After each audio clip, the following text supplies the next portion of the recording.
On what biblical basis is authority in the Iglesia Ni Cristo passed along? On no biblical basis.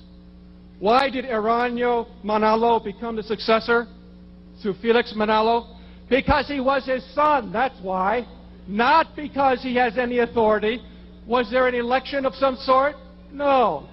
It's a family concern. That's all. Eraño is no more a prophet or messenger of God than Felix was. His father was a fraud, and if he continues to preach his father's doctrines, he's a fraud. As a matter of fact, the whole Iglesia argument against the Catholic Church is a big fraud, and let me prove it to you from Pasugo. I mentioned in my opening remarks, Iglesia is so fond of claiming that the Pope is the beast of Revelation.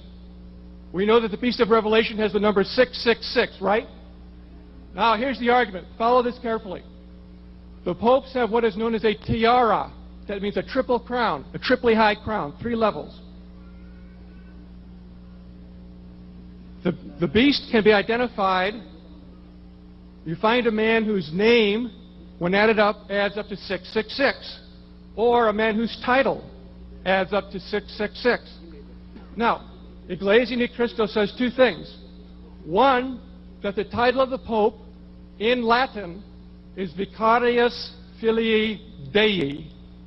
And second, that that title appears on the 3 bands of the tiara. I have in front of me a photocopy of the September 1976 issue of Pasugo. Here is a drawing made by the staff showing the tiara with those words on it. This is just a pen drawing. 2 things to say. Does the title Vicarius Filii Dei add up to 666? Yes, it does. But is that a title of the popes? Have they ever used it? No. Do you know what Vicarius Filii Dei means? It means vicar, or representative, or agent, vicar of the Son of God. The Pope has never used that title. No Pope ever. The official title of the Pope, one of several, is Vicar of Christ, not Vicar of the Son of God. We Catholics claim he is the representative on earth of the God-man, the Messiah, not of the second person of the Trinity as such. But you see, the Vicar of Christ in Latin is Vicarius Christi.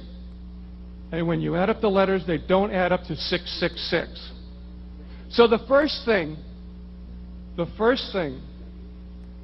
that the Iglesia Ni Cristo has done, and as I say, it repeats this story every 4 issues or so in its magazine.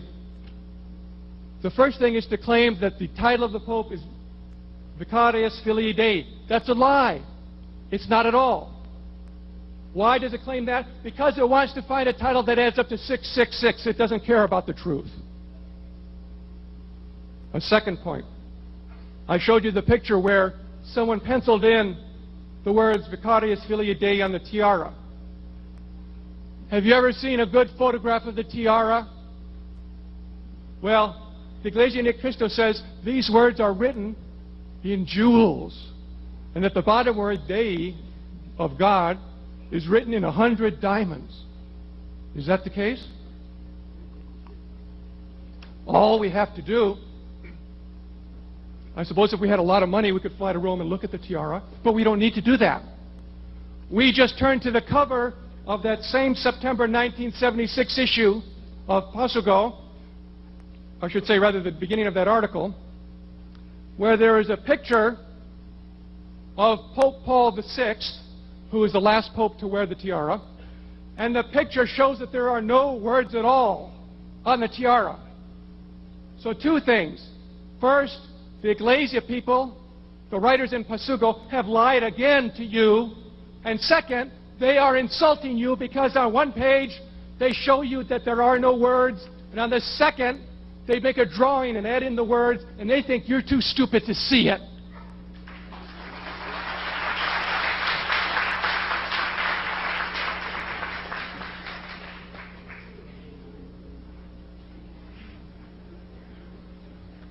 I was warned by some well-intentioned people that I shouldn't come here tonight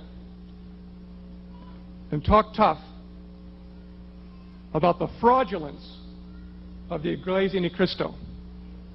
They said, the Iglesia people will shout you down, and you haven't shouted me down. They will interrupt, and you interrupt, but that's all right. They said that they're closed-minded, and maybe some of you are. Of course, you find closed-minded people in every church, don't you? But you also find open-minded people.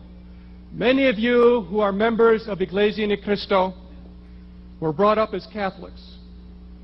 You probably learned next to nothing about the Catholic faith.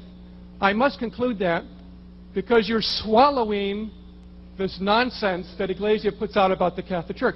Forget for the moment Iglesia's own credibility. Look at what it says against the competition. Why does it feel it must lie regularly about the Catholic Church? Like this thing with the Pope's tiara in 666. By the way, I will tell you who 666 represents. Every reputable biblical scholar of any church knows this. It was the Emperor Nero. And you know how we know? Even though the proper name of the person isn't given in Revelation? Because in the earliest manuscripts of the New Testament, we have this one line giving two different numbers, 666 and 616. Why is that? It's because a copyist early on changed 616 to 616 because he thought there was a mistake in 666. Why did he think there was a mistake? Because if he was a Greek copying, he looked at Nero's name in Greek, it added up to 616. He knew it was that reference in the Bible was referring to Nero, so he thought somebody else had made a previous mistake. But in Hebrew, it comes out to 666. So if you're a Hebrew copyist, you want it to read 666 because you know it's Nero. If you're a Greek copyist, you want it to read 616 because you know it's Nero. Iglesia doesn't bring this up because it doesn't want you to know. It doesn't want you to know the truth about the Catholic faith, about the Bible, or about your own religion. And you've got to ask yourself, if that's the case, how can this possibly be of God? How can a church which has borrowed its principles from 19th century Protestants possibly be God's real church? Thank you.